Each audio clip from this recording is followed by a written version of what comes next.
The snow outside the Moretti estate wasn't just cold, it was a death sentence. While the most dangerous crime family in New York feasted on roast duck and vintage wine inside a girl was freezing to death in their garden. She wasn't an enemy. She wasn't a spy. She was the maid who had poured their wine only an hour before. Lorenzo Moretti, the capo of the family, thought he had seen every kind of cruelty imaginable. But when he stepped out for a smoke and saw a trembling hand reaching out from a snowbank, the king of the underworld didn't just get angry. He declared war on his own household. Tonight, the snow would melt, but the blood would stain the floor forever. The grandfather clock in the hallway chimed 8 times, the sound echoing through the massive marble foyer of the Moretti estate like a judge's gavel. Elara Vance smoothed the front of her black uniform, her hands trembling. It wasn't from the cold, not yet, but from the sheer suffocating terror of working Christmas dinner for the Moretti crime family. "More wine, girl. Are you deaf?" The voice snapped like a whip. Elara flinched, keeping her eyes lowered as she moved toward the head of the table. Camilla Rossi sat there looking like a queen in blood-red silk. She was the daughter of the Chicago outfit, currently engaged to be married to the man at the other end of the table. Elara poured the Pinot Noir, careful not to let a single drop hit the white tablecloth. "Thank you, Elara." A deep, gravelly voice rumbled from the far end. Elara froze. Lorenzo Moretti rarely spoke to the help. He was a man of silence, a predator who ruled the eastern seaboard with a stare that could freeze hell over. He was 32, devastatingly handsome in a way that warned you to stay away and terrified Elara more than anyone. She risked a glance. Lorenzo was watching her. His dark eyes, usually void of emotion, were narrowed slightly as they tracked her trembling hand. "Don't speak to the help, Lorenzo. It gives them ideas." Camilla laughed, the sound sharp and brittle. She took a sip of her wine, and then with a deliberate flick of her wrist, she knocked her heavy silver napkin ring onto the floor. Elara immediately dropped to her knees to retrieve it. "Oh, clumsy me," Camilla said, her voice dripping with faux sweetness. She leaned down, whispering so only Elara could hear. "I saw him looking at you.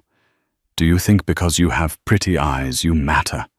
You're a rat in a house of lions." Elara grabbed the ring and stood up, her face burning. "I apologize, Miss Rossi." "Actually," Camilla said loudly, silencing the table of 12 lieutenants and captains, "I seem to have lost my diamond drop earring, the one Lorenzo gave me." Lorenzo didn't look up from his steak. "I didn't give you earrings, Camilla. I gave you a necklace." Camilla's smile didn't falter. "The other pair. I think I dropped it when I was smoking on the West Terrace earlier." "Elara, go find it." Elara looked towards the window. The blizzard outside was raging. It was a whiteout, the wind howling at 50 miles per hour. The temperature had dropped to 5 degrees below zero. "Miss Rossi," Elara whispered, "the West Terrace hasn't been shoveled. The snow is waist deep. I can look in the morning. I want to wear them for the toast at midnight." Camilla snapped her eyes, flashing with malice. "Go. Now. Or do I need to tell the staff manager that you're stealing?" Elara felt the blood drain from her face. If she was fired, she lost her room in the servants' quarters. If she lost her room, she was back on the streets where her father's gambling debts were waiting for her in the form of loan sharks who broke kneecaps for sport. She looked at Lorenzo. He was engaged in a quiet conversation with his consigliere, Stefano, and wasn't paying attention. No one would save her. "Yes, miss," Elara said softly. She retreated to the kitchen. The warmth of the ovens felt like a goodbye. "Where are you going?"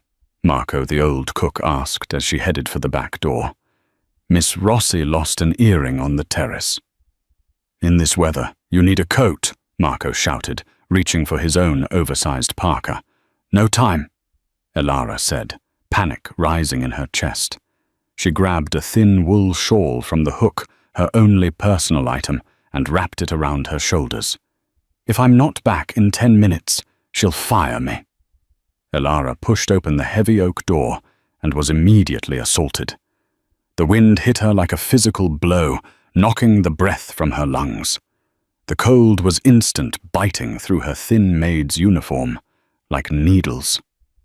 She stepped out into the dark. The terrace lights were buried under drifts.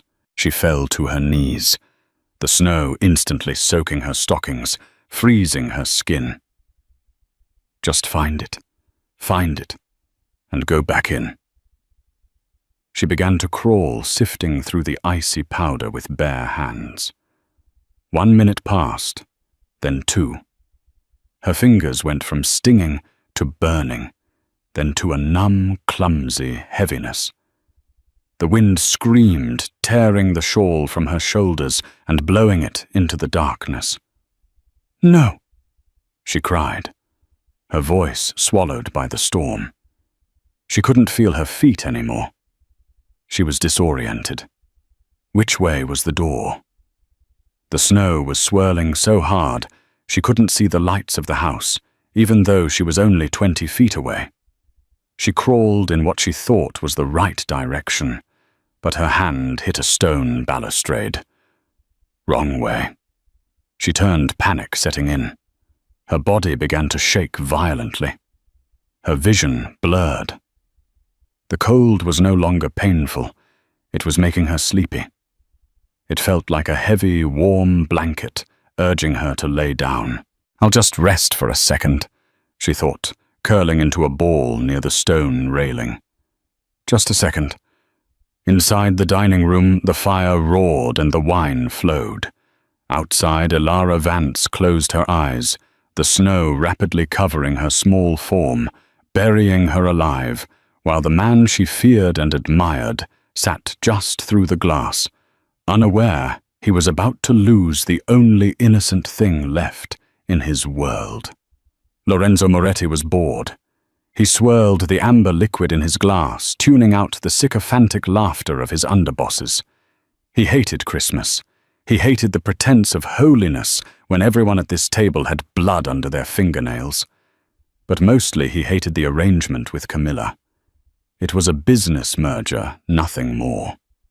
Her father controlled the shipping routes in Chicago. Lorenzo controlled the ports in New York. A marriage cemented the alliance. But Camilla was cruel. He had seen the way she treated the staff, the way she sneered at anyone she deemed beneath her. Lorenzo's eyes drifted to the spot where the little maid had been standing. Elara. He knew her name. He knew she had been working here for 6 months. He knew she sent half her paycheck to a hidden account to pay off a debt that wasn't hers. He made it his business to know everything about everyone under his roof. But she was gone. She had been gone for a while. "Where is the girl?" Lorenzo asked, his voice cutting through the chatter. Camilla paused, a forkful of potato halfway to her mouth. "Who?" "The maid." "Elara," Lorenzo said. "We need more wine. She's been in the kitchen for 20 minutes. "Oh, she's not in the kitchen," Camilla said dismissively. "I sent her on an errand." Lorenzo placed his glass down. The heavy crystal made a dull thud against the wood. The table went silent. When the boss stopped drinking, everyone stopped breathing. "An errand," Lorenzo repeated, his voice dangerously low. "It is 11 at night. We are in the middle of a blizzard that has grounded flights, Camilla. What errand?" Camilla rolled her eyes, clearly annoyed that he cared. "She's just outside looking for my earring, on the terrace." Lorenzo stared at her, For a moment, his brain refused to process the idiocy of the statement.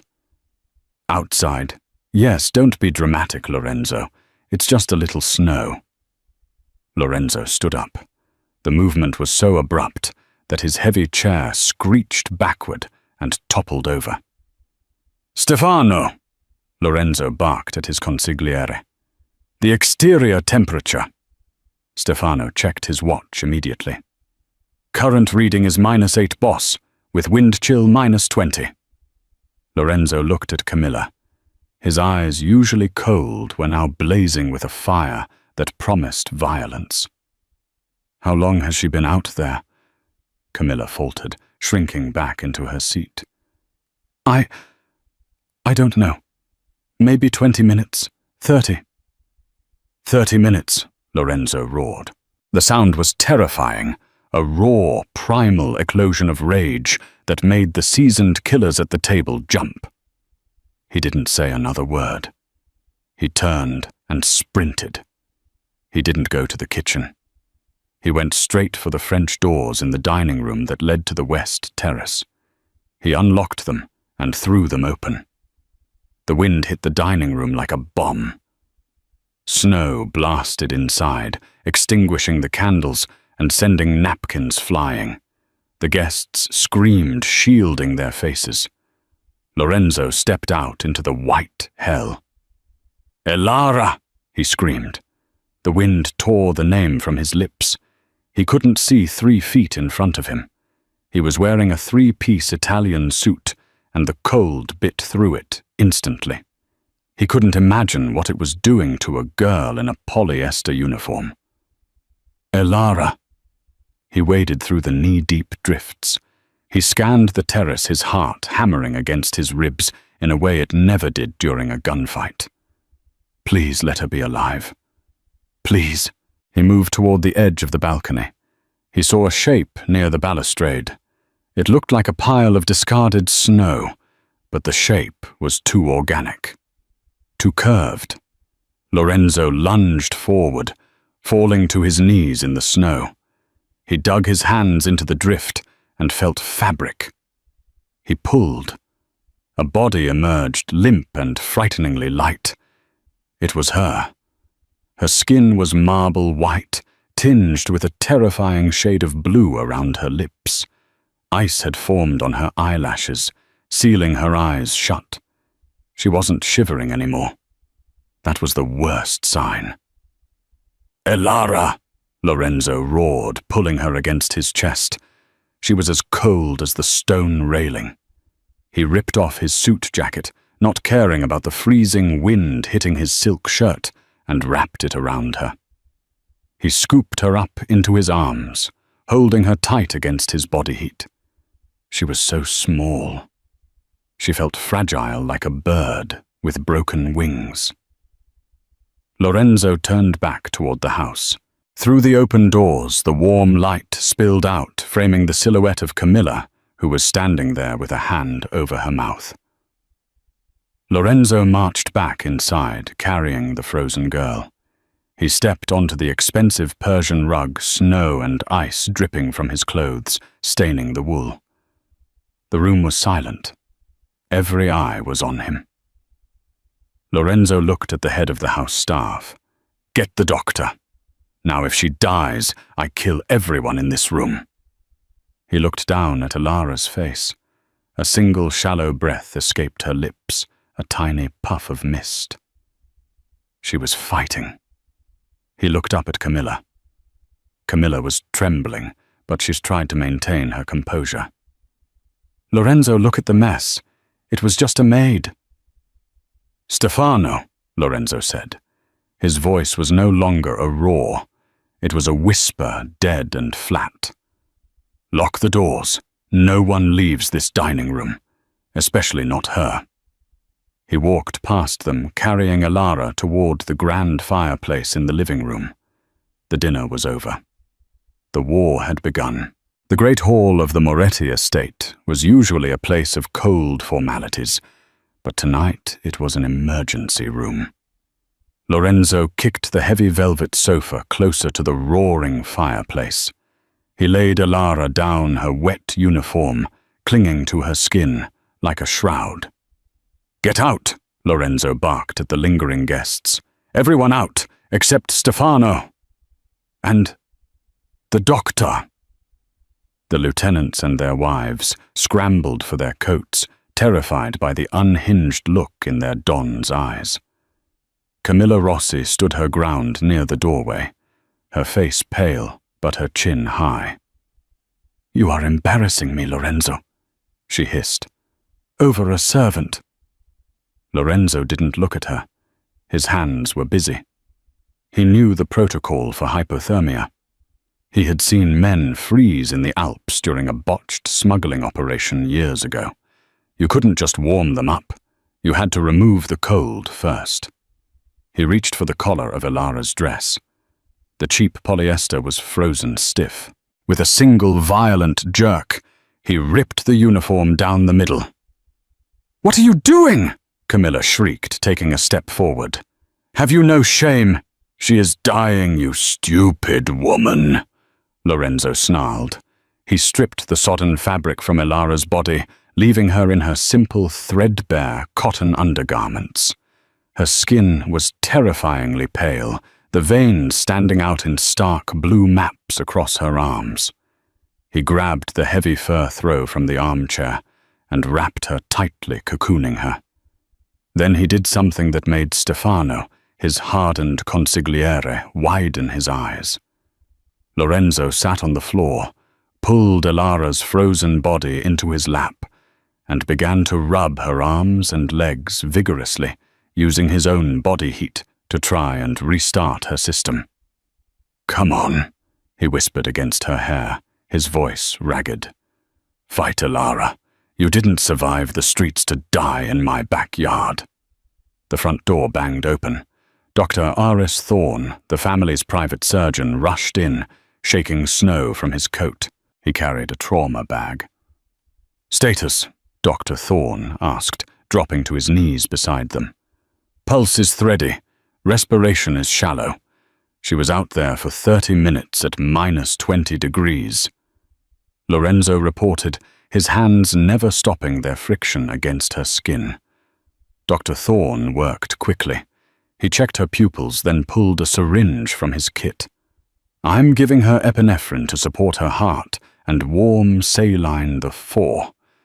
We need to get her core temperature up slowly, or she'll go into shock." As the needle pierced Alara's skin, she let out a low, pained moan. Her eyes fluttered but didn't open. "It hurts," she whimpered, her teeth chattering so hard it sounded like bones breaking. "It burns." "That's good," Dr. Thorne said, sweating despite the cold room. "Pain means the nerves are waking up. Keep holding her, Lorenzo. She needs the heat." Lorenzo held her tighter, rocking her slightly. He looked up, his eyes locking onto Camilla, who was still watching with a look of disgust. "Get out of my house," Lorenzo said. The volume was low, but the tone was final. Camilla laughed nervously. "Lorenzo, don't be ridiculous. We're getting married in 3 months. Your father will be lucky if I don't send him your head in a box," Lorenzo said. He stood up slowly, carefully transferring Alara's weight to the sofa. He walked toward Camilla. He towered over her. For the first time, the Ice Queen of Chicago looked small. "You sent a girl to die for an earring," Lorenzo said. "You have no honor. You have no heart. And you will never sit at my table again. You can't do this." Camilla stammered, tears of rage welling in her eyes. "This merges the families. You need the shipping routes." "I'll take the routes by force," Lorenzo said, his voice void of emotion. "Matteo." The head of security stepped forward. "Yes, boss." "Escort Miss Rossi off the property. If she resists, throw her in the snow. Let her see how it feels." "You'll regret this," Camilla screamed as Matteo grabbed her arm. "She's just a maid." "She's nobody." Lorenzo watched until the door slammed shut, sealing the storm outside. He turned back to the fire, to the small, shivering form on his couch. "She's not nobody," Lorenzo muttered to himself. "Not anymore." Elara woke up to the smell of sandalwood and expensive tobacco. She wasn't cold.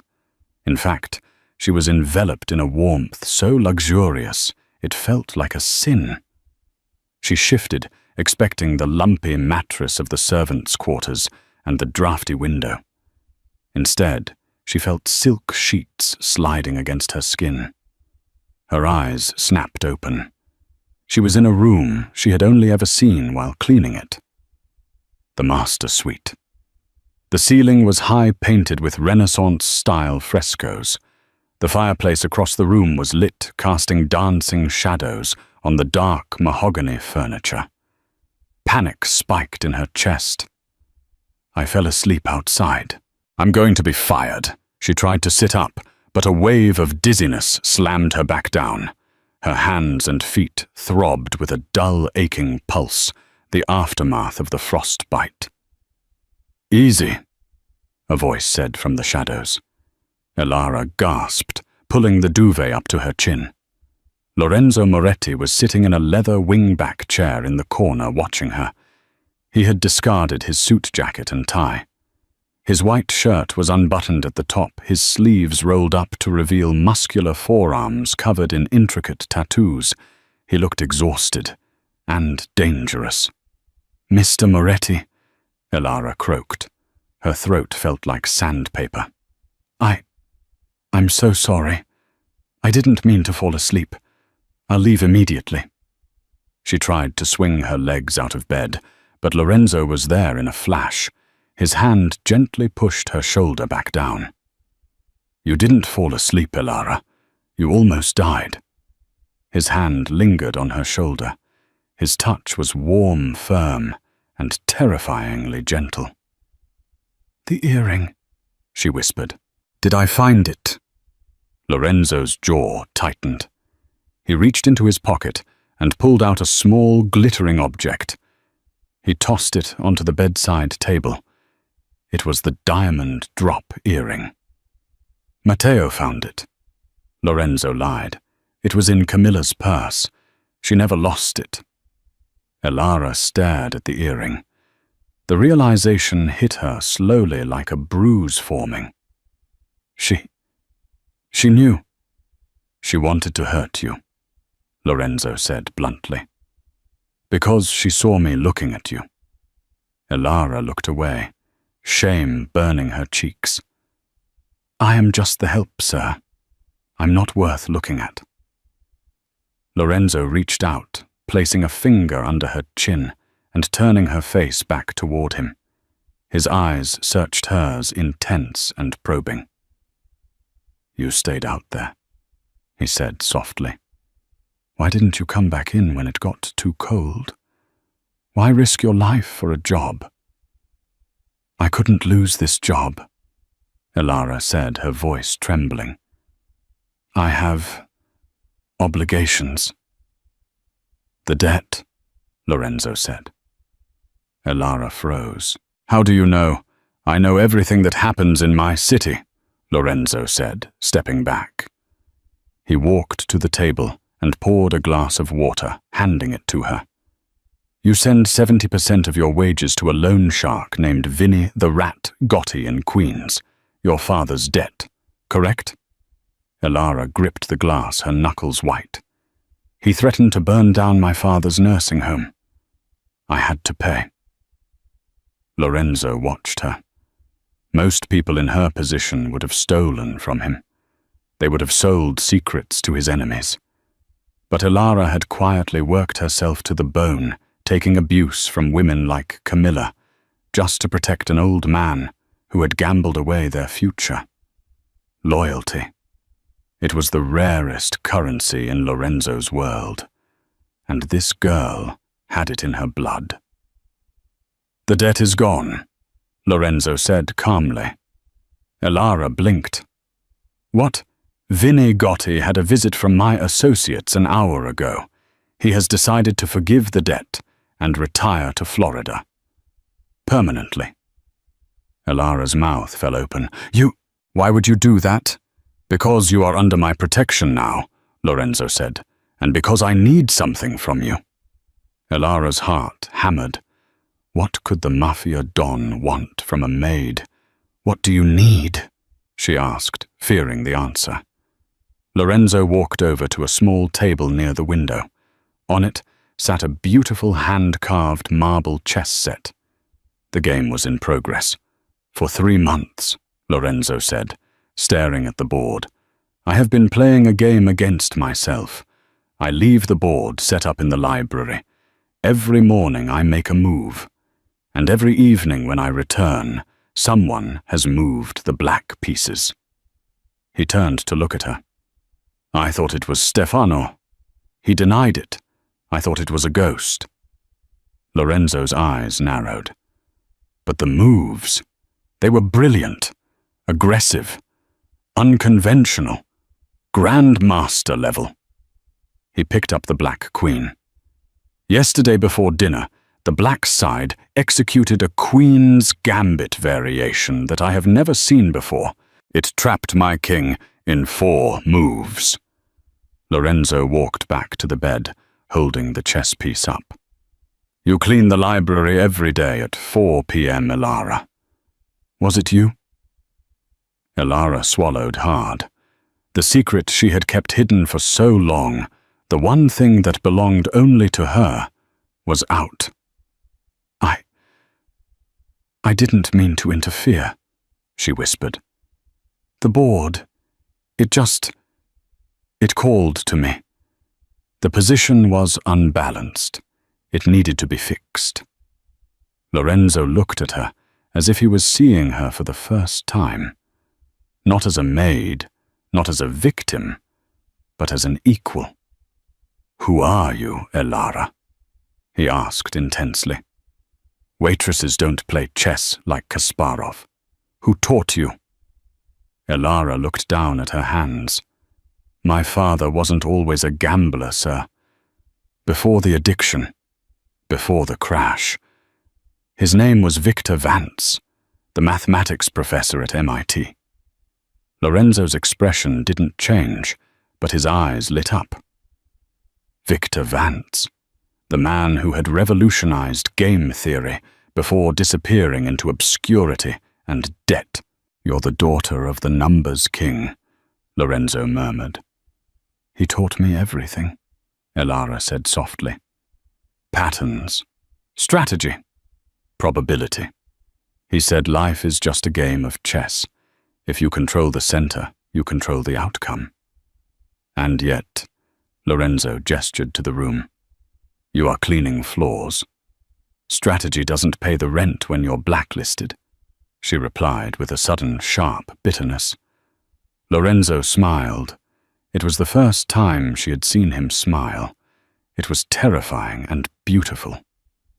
Rest, Elara, he said. Tomorrow you don't clean the floors. Tomorrow we play a real game. He turned to leave but stopped at the door. And Elara? Yes, sir. The next person who disrespects you in this house will answer to me. You are no longer the maid. You are the guest of honor. He closed the door. Elara sank back into the pillows, her mind racing. She was warm, she was safe, and her father was safe. But she knew the rules of chess. Lorenzo Moretti had just made his opening move. He had saved her pawn. But now he expected her to help him win the war. The next morning, the Moretti estate was quiet, but the tension in the air was thick enough to choke on. Elara was given clothes, not a uniform, but a cashmere sweater and soft wool trousers that Lorenzo had ordered from a boutique in Manhattan. They fit perfectly. She walked down the grand staircase, feeling like an imposter. The staff, Marco the cook, the other maids, watched her with wide eyes. They didn't speak to her. The barrier had been breached. She was one of them now. She found Lorenzo in the library. He wasn't alone. Stefano was there along with 3 other men Elara recognized as Capos, high-ranking captains in the Moretti crime family. They were arguing. "Camilla's father is furious, Lorenzo," Stefano was shouting, slamming his hand on the desk. "He's threatening to block the shipment coming into Newark. That's $50 million in product." "Let him try," Lorenzo said calmly from his desk. He was polishing a handgun with a white cloth. "If he blocks Newark, we burn his warehouses in Jersey. This is war, Lorenzo." "Over a girl," one of the capos shouted. "Is she worth 50 million? Lorenzo looked up. He saw Elara standing in the doorway. "Gentlemen," Lorenzo said, his voice dropping to a silken threat. "We have company." The men turned. Their eyes raked over Elara with a mix of curiosity and hostility. "Come in, Elara," Lorenzo said. He gestured to the chair beside his desk, not the corner. Beside him.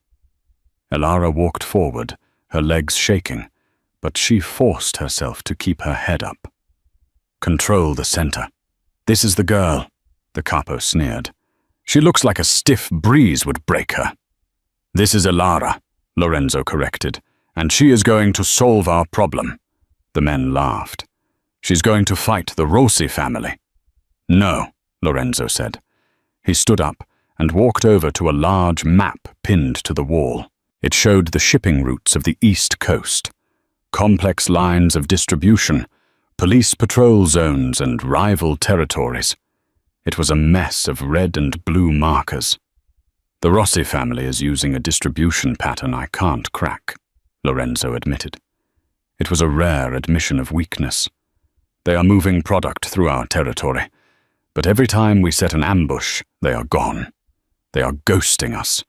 It's costing us millions." Lorenzo handed a marker to Elara. "Look at the map, Elara. Tell me what you see." Elara hesitated. She looked at the hardened criminals, then at the map. She took a deep breath and stepped closer. She let her eyes blur slightly, looking not at the specific lines, but at the negative space. "The patterns." Her father's voice echoed in her head. "Look for what isn't there, Elara." "Here," she said, pointing to a cluster of red dots near the Hudson River. "And here." "Those are dead zones," Stefano grunted. "Industrial waste sites. No roads." "That's why you're missing them," Elara said, her voice gaining strength. "You're looking for trucks. You're looking for roads." She drew a line connecting the waste sites to the river. "They aren't using trucks. They're using the old drainage tunnels. Look at the timing of the shipments. They always happen at low tide." The room went silent. Stefano walked up to the map. He traced the line she had drawn. His eyes went wide.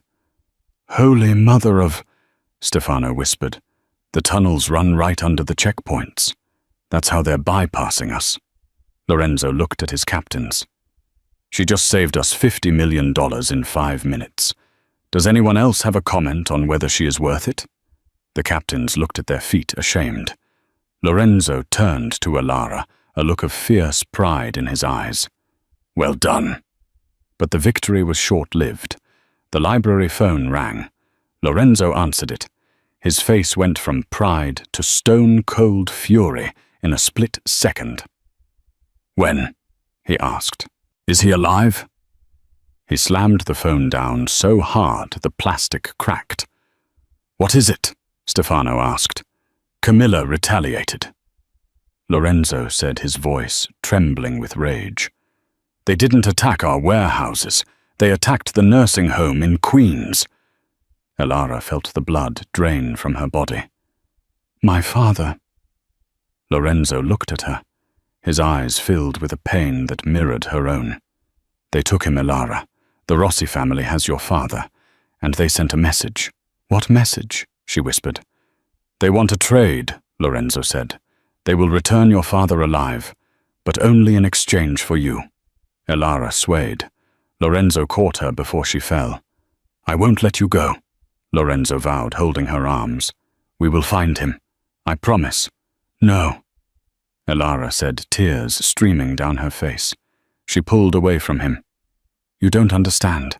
If I don't go, they won't just kill him. They'll make him suffer. He's an old man, Lorenzo. Elara, listen to me. I have to go, she screamed. If you walk into that house, Camilla will kill you, Lorenzo said. She doesn't want a hostage. She wants revenge. Then let her have me, Elara said, her voice dropping to a whisper. She looked up at Lorenzo, her eyes clear and determined. I'm just a pawn, remember? Sometimes you have to sacrifice a pawn to save the king. Lorenzo stared at her. He saw the genius in her eyes, but also the reckless selflessness that had nearly killed her in the snow. You are not a pawn to me, Lorenzo said, his voice rough with emotion. He reached out and touched her cheek. You are the queen, and the queen is the most powerful piece on the board. He turned to his men. Load up, every man, every gun. We aren't making a trade. Lorenzo pulled his gun from the desk and racked the slide. We are going to burn Chicago to the ground. The convoy of black SUVs tore down the interstate toward the outskirts of New York. A funeral procession of steel and bulletproof glass, moving at 100 miles an hour. Inside the lead vehicle, the air was heavy with the smell of gun oil and nervous sweat. Lorenzo sat in the back, checking the magazine of his customized Beretta for the 10th time. Elara sat beside him, wearing a Kevlar vest over her cashmere sweater. She looked small, terrified, but her hands were steady as she stared out the window at the passing blur of snow-covered trees. We are approaching the rendezvous point. Stefano's voice crackled over the radio from the front seat. The old shipyard on the docks, Rossi territory. It's a trap, Elara said quietly. She wasn't asking. She was stating a fact. We know, Lorenzo replied, holstering his weapon. That's why we brought the whole family. No, Elara shook her head, her mind working through the variables like a computer. It's not just a trap. It's a fork. In chess, a fork is when you attack two pieces at once. Camilla isn't just targeting us. She's targeting your home. Lorenzo frowned. My estate is a fortress. I left 20 men there. Camilla knows that, Elara said. She lured you out here with my father, while you're here fighting her soldiers who is watching the back door. Lorenzo's eyes widened. He grabbed the radio. Team B, report status at the estate. Static. Then a garbled voice. Breached. Heavy fire. Inside the walls. The line went dead. Turn around, Lorenzo roared at the driver. No! Elara grabbed his arm. If we turn around, my father dies. If we stay, you lose your home. It's a classic fork. I can't save both, Lorenzo snarled, the veins in his neck bulging. He was the king of New York, and he was being outplayed. Yes, you can, Elara said. Her eyes were sharp, calculating. You go back. Save your home. Save your empire. And leave you. Lorenzo looked at her as if she were insane. Never. I can get my father, Elara said. I know how Camilla thinks. She's arrogant. She expects you to come charging in like a bull. She doesn't expect a mouse. Elara, give me a gun, she interrupted him. And give me Stefano. Lorenzo stared at her for a long, agonizing second. He saw the fire in her. The transformation was complete. The freezing girl in the snow was gone. In her place was a woman made of steel and ice. Stefano, Lorenzo barked. You stay with her. If anything happens to her, do not come back to me alive. Understood, boss, Stefano said, looking grim. Lorenzo grabbed Elara's face in his hands. He kissed her hard and desperate, a promise of violence and devotion. "Survive! That is an order." He jumped out of the SUV, signaling the rest of the convoy to turn back. Elara watched him go, her heart aching, then turned to the driver. "Drive," she said. "Drive into the trap." The shipyard was a graveyard of rusted metal and shipping containers. Snow swirled around the towering cranes, obscuring vision. Elara and Stefano moved through the shadows of a massive dry dock. They could hear voices ahead, shouting laughter. They found them in an old warehouse. In the center of the vast, empty space, Victor Vance was tied to a chair. He looked beaten, his face bruised, but he was alive. Standing over him was Camilla, wearing a white fur coat that looked pristine against the grime of the warehouse. She was flanked by 10 armed guards. "He's not coming," Camilla sneered, kicking Victor's chair. "Your boyfriend abandoned you, old man. He chose his precious house over a washed-up gambler." "Lorenzo is smarter than you," Victor wheezed, spitting blood. "He knows a bad trade when he sees one." "We'll see," Camilla said. She pulled a gold-plated pistol from her coat. "I'll send him your ear first." "Camilla!" The voice rang out, clear and strong. Camilla spun around. Elara stepped out from behind a shipping crate, her hands raised. She was alone. Stefano was nowhere to be seen. "Well, well," Camilla laughed. "The maid returns. Did you come to clean up the blood?" "I came to make a deal," Elara said, walking steadily toward the circle of gunmen. "You have nothing I want," Camilla spat. "I wanted Lorenzo. I wanted to see him bleed. But killing you will be a nice consolation prize." "You don't want to kill me," Elara said calmly. "Because if you do, you'll never find the ledger." Camilla paused. "What ledger?" "The one I found while cleaning Lorenzo's office." Elara lied, her voice steady. "The black ledger. The one that lists every corrupt judge, every paid-off politician, and every offshore account the Moretti family owns. I stole it. It's my insurance policy." Camilla's eyes narrowed. That ledger would make her the most powerful woman in the underworld. It was worth more than a marriage alliance. It was worth an empire. "Where is it?" Camilla demanded, stepping closer. "Let my father go," Elara said. "Walk him out of here. When he's safe, I'll take you to it." Camilla studied her. She saw a terrified girl trying to bargain. She didn't see the trap. "Fine," Camilla waved her hand. "Cut him loose. Get him out of here." 2 guards cut Victor's ropes. He stumbled up, looking at Elara with terror. "Elara, no." "Go, Dad," she said, her eyes locking with his. "Go to the car. Run." Victor stumbled toward the exit. The guards let him pass. As soon as he was gone, Camilla turned the gun on Elara. "Now, the ledger." "It's right here," Elara said. She reached into her pocket. The guards tensed. Elara pulled out her hand.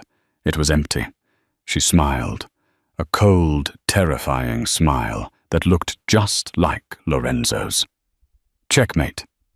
Suddenly, the lights in the warehouse cut out. Pitch blackness engulfed the room. Crack! Boom! A flashbang grenade exploded in the center of the group, blinding everyone. From the rafters above, Stefano and a team of 3 elite snipers opened fire. They had been climbing the catwalks while Elara provided the distraction. The sound was deafening. Muzzle flashes lit up the dark like strobe lights. Camilla screamed, firing wildly into the dark. Elara dropped to the floor, rolling behind a concrete pillar.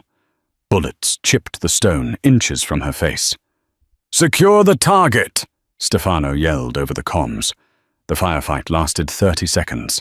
When the emergency lights flickered on, 8 of Camilla's men were down. The rest had scattered. But Camilla was gone. "She ran out the back," Stefano shouted, jumping down from the catwalk. "Elara, stay here." "No." Elara grabbed a discarded pistol from the floor. The weight of it felt heavy, foreign, but necessary. "She's mine." Elara ran out the back exit into the snow. She spotted the white fur coat moving toward the docks. Camilla was limping, trailing blood in the snow. Elara sprinted. She caught up to her at the edge of the pier, where the icy black water of the harbor churned below. "Stop!" Elara screamed, aiming the gun with both hands. Camilla turned. Her face was twisted with hate. She raised her own weapon. "You ruin everything!" Camilla shrieked. "You filthy little rat!" She pulled the trigger. Click. Camilla's gun was empty.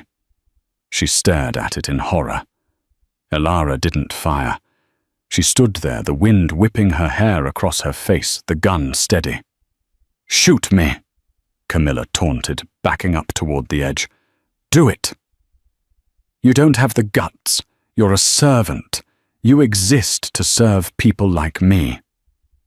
"I served you," Elara said quietly. "I froze for you. I bled for you. But I'm done serving." "Then shoot." "No," Elara said. She lowered the gun. Camilla laughed, a manic, high-pitched sound. "I knew it. Weak." "I'm not going to shoot you," Elara said. "Because he is."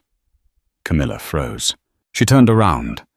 Emerging from the shadows of the shipping containers, looking like the Grim Reaper himself, was Lorenzo. His suit was torn, his face smeared with soot from the battle at his estate, but his eyes were focused entirely on Camilla. He didn't have a gun. He didn't need one. "You attacked my home," Lorenzo said, his voice carrying over the wind. "You threatened my family." He walked toward her. Camilla backed up until her heels hung over the edge of the pier. "Lorenzo, please," she begged, the arrogance finally breaking. "It was business, just business." "Elara is not business," Lorenzo said. He stopped 3 feet from her. "Elara is personal." He looked at Elara. "Do you want her dead?" It was the ultimate offer of power. The maid held the life of the princess in her hands. Elara looked at the shivering, pathetic woman in the white coat. She remembered the cold. She remembered the insults. "I don't want her dead," Elara said. "I want her to know what it feels like." Lorenzo nodded. He looked at Camilla. "You like the cold, Camilla?" "No, Lorenzo, no." Lorenzo stepped forward and shoved her. Camilla screamed as she fell backward, plunging 20 feet down into the freezing dark waters of the New York harbor. The splash was swallowed by the sound of the waves. Lorenzo walked to the edge and looked down. He watched for a moment, then turned his back. He walked over to Elara. He took the gun from her shaking hands and tossed it into the snow. Then he pulled her into his arms, burying his face in her neck. "You're safe," he whispered. "We won." "My father?" she asked into his chest. "Stefano has him. He's safe." Elara closed her eyes, letting the adrenaline fade, replaced by the warmth of the man who had burned the world down for her. "Let's go home," Lorenzo said. The winter snow had finally melted, revealing the manicured green gardens of the Moretti estate. The ice that had once coated the West Terrace, the place where Elara Vance had almost breathed her last, was gone, replaced by blooming early spring flowers. But the biggest transformation wasn't in the garden. It was in the master suite. Elara stood before the floor-to-length gilded mirror. She ran her hand over the fabric of her gown. It was midnight blue silk, custom-designed in Milan, fitted to hug every curve of her body before cascading to the floor like a waterfall. 2 months ago, She had stood in this room holding a feather duster, afraid to look at her own reflection, because she felt invisible. Now the woman staring back was a stranger. Her hair was swept up in an intricate chignon, revealing the diamond necklace that rested against her collarbone, heavy cold and undeniably powerful. "Are you ready?" Elara turned. Victor Vance stood in the doorway. He looked 10 years younger. The hollow cheeks of his gambling addiction had filled out. His suit was crisp, and his eyes were sharp. He wasn't just a recovered addict. He was now the head financial strategist for the Moretti family. His mind, once wasted on poker tables, was now balancing the books of a billion-dollar empire. "I don't know, Dad," Elara whispered, smoothing her dress. "There are 300 people down there, the heads of the 5 families. They know who I was. They know I scrubbed their floors." Victor walked over and took her hands. "Let them remember. It will make them fear you more. You didn't inherit this power, Elara. You survived for it. You earned it." Elara took a deep breath. "Checkmate." Victor smiled a genuine, proud smile. "Checkmate." The grand ballroom was a sea of black tuxedos and designer dresses. The air buzzed with the low hum of dangerous conversations. This wasn't just a party. It was a summit. The vacuum left by the collapse of the Rossi family had to be filled, and everyone was waiting to see who Lorenzo Moretti would choose as his second. The music stopped. The heavy oak doors at the top of the grand staircase swung open. The room went silent. "Ladies and gentlemen," the announcer's voice boomed, echoing off the vaulted ceiling, "the head of the family, Lorenzo Moretti." Lorenzo stepped onto the landing. He looked devastating in a black velvet tuxedo, his dark hair slicked back, his presence radiating an aura of lethal command. He scanned the room, his eyes cold and unyielding. Then he turned. He didn't walk down. He waited. He extended his hand backward into the shadows of the hallway. Elara stepped into the light. A collective gasp rippled through the room. They had heard the rumors. The Maid of Moretti. The Snow Queen. But seeing her was different. She didn't look like a servant. She held her head high, her gaze sweeping over the crowd with a cool, calculated intelligence that made seasoned hitmen look away. She placed her hand in Lorenzo's. "Do not look down," Lorenzo whispered to her, his voice a low rumble meant only for her. "Look at them. Make them acknowledge you." They began the descent, step by step. As they walked, Elara recognized faces in the crowd. There was the Don of the New Jersey faction, who had once ignored her when she offered him wine. There was the wife of the banker, who had scolded her for a smudge on a glass. Now they didn't scold. They bowed. They reached the bottom of the stairs, and the crowd parted like the Red Sea, creating a wide path to the center of the room. Lorenzo stopped. He signaled for a microphone. "Thank you all for coming," Lorenzo said.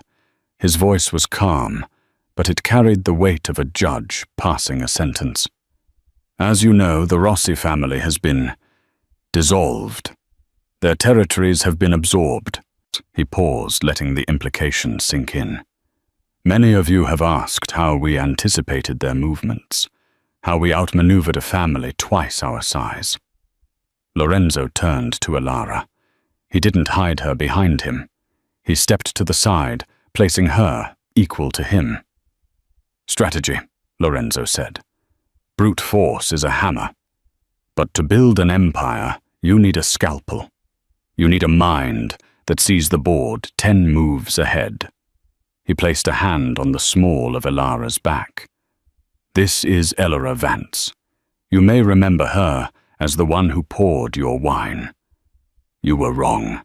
She was the one watching your hands. She is my partner. She is my strategist.